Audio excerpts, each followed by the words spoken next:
Yo, yo, yo, and welcome to the Jesu Otaku anime review. Sit down, take it easy. J.O. is in the heezy. This is sleazy, makes me queasy, because it's just too cheesy.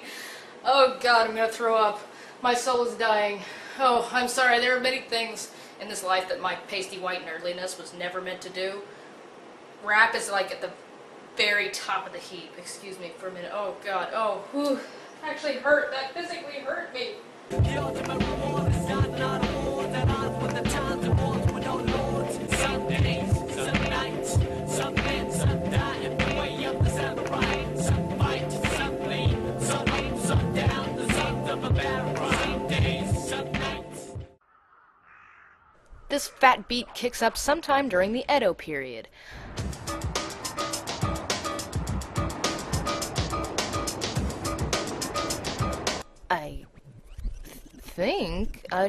Okay, there we go. Sometime during the Edo period, when Japan was on the cusp of great change, resisting European influence even as its people slowly borrowed from it.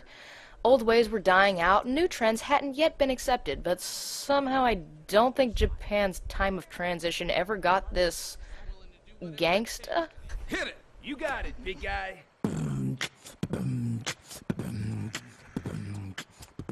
All right then. I got no choice! Champloo's vision of Japanese history is a skewed one indeed. You've got it rigged up as a lowrider, huh?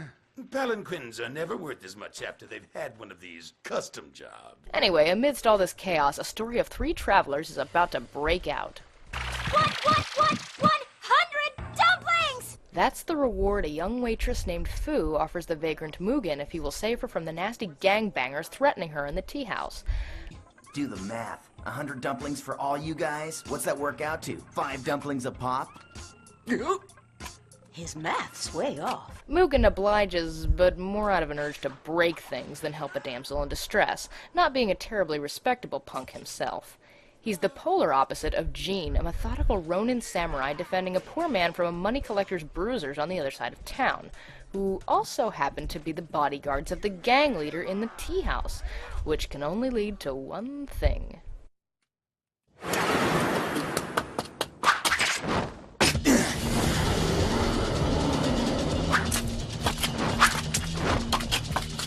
You've got the wrong guy, and don't bother waiting for the Yagyus, they're all gone. They're gone? I killed all 3. Better yet! Hip-hop style property damage! The 2 are arrested, and the now homeless and jobless Fu offers to break them out on one condition. There's someone I want you to find. A samurai who smells of sunflowers. Sunflowers? Find her. Look over there. Hurry up.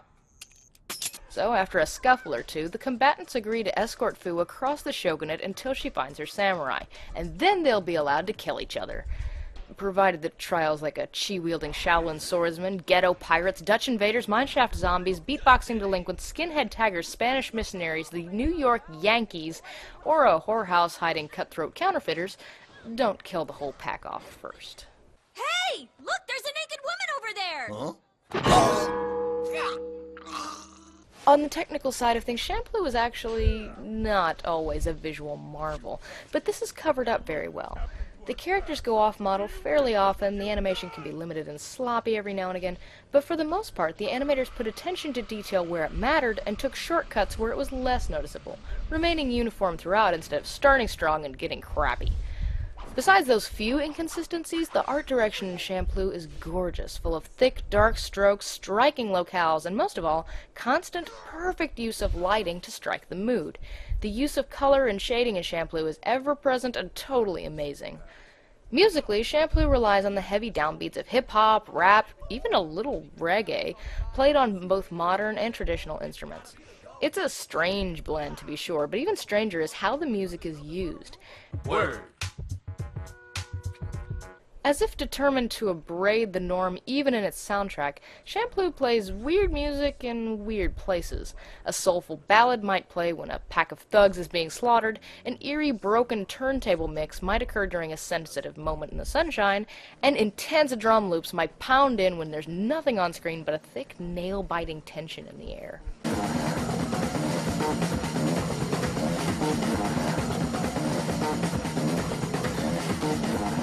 course, the only question that matters is, well, does it work? Every time. Director Watanabe is something of an auteur in anime, and he knows what he's doing, but it's definitely unusual. Vocally, Champloo works equally well in both languages, and it's really hard to determine which one would be more appropriate to watch in when you think about it. On the one hand, this is a period piece, thick with Japanese culture, so you'd think it'd be more natural to watch in Japanese, but on the other, it's also jam-packed with Western elements, slang, and style. It's a dichotomy split much like the characters of the traditional Jean and the unhinged Mugen, and it really just comes down to personal preference, as both work well.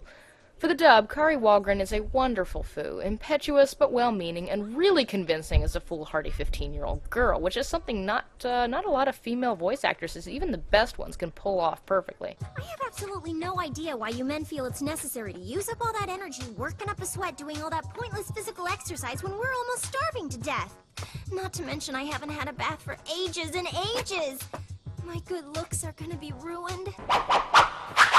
Kirk Thornton plays Jean, and this is also perfect casting, as his delivery gives the character a great balance of dignity and dry humor at his expense. My back. Master Jean. Finally, Steve Blum plays Mugen, and despite the other good performances, he totally steals the show as a partial spiritual successor to Spike Spiegel, but with an even greater capacity for humor, badassery, and a mouth so foul it's just too much fun to listen to. Good. Now, once you finish scrubbing the floors, you'll be able to get started on polishing the Buddha. You'll be happy to do that, right? Why don't I polish that pinhead of yours, you bald-ass son of a... Now, those of you who enjoy foreign fare may be suspecting that this is a parody of Chambara films, or combat-based samurai movies. Chambara was the Japanese answer to American westerns and action adventures, which, in turn, borrowed right back from it.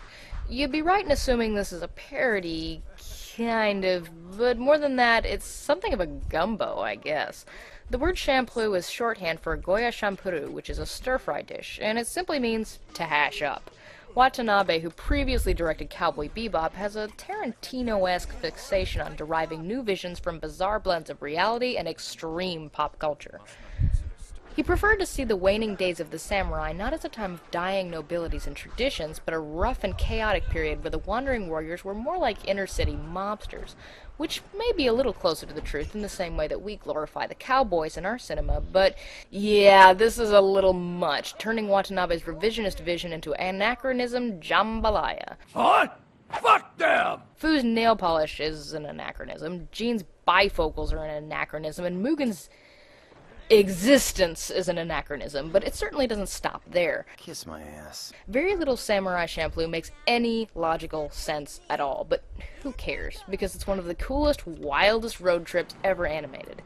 It's impossible not to draw comparisons to Cowboy Bebop here, because the pacing, the style, the finesse is just as strong and very reminiscent of its elder cousin.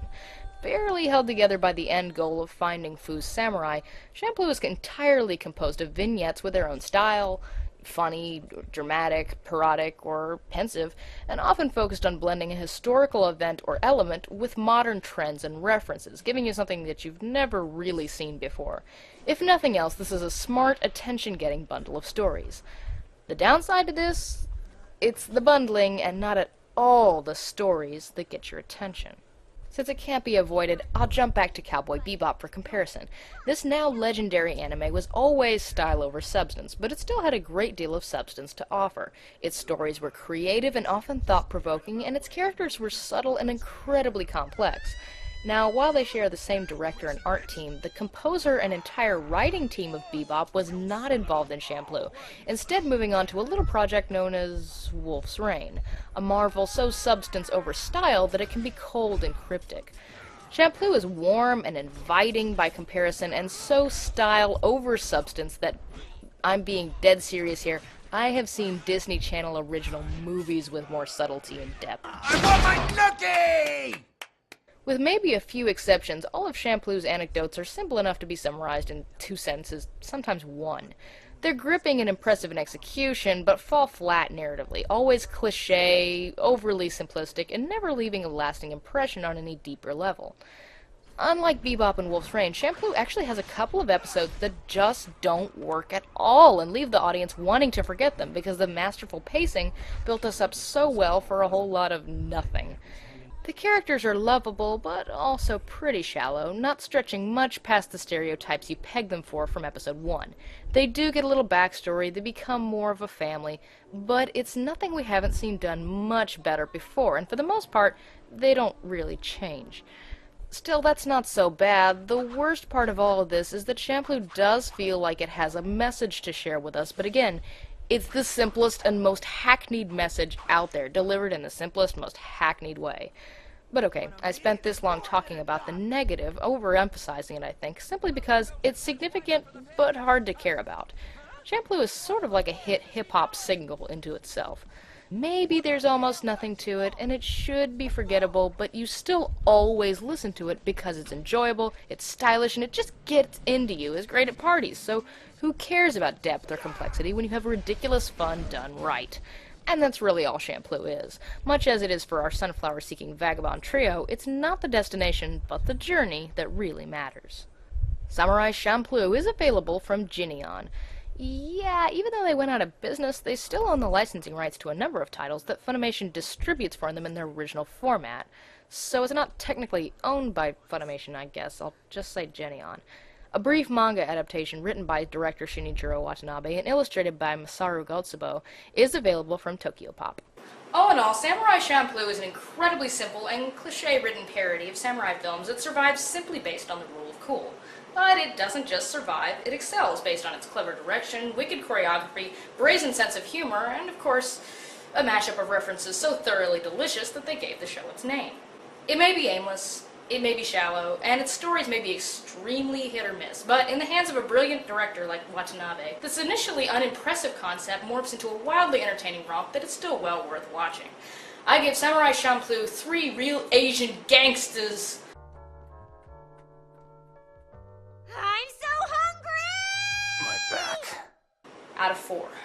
And now I know why they call it breakdancing. How many times am I gonna hurt myself today?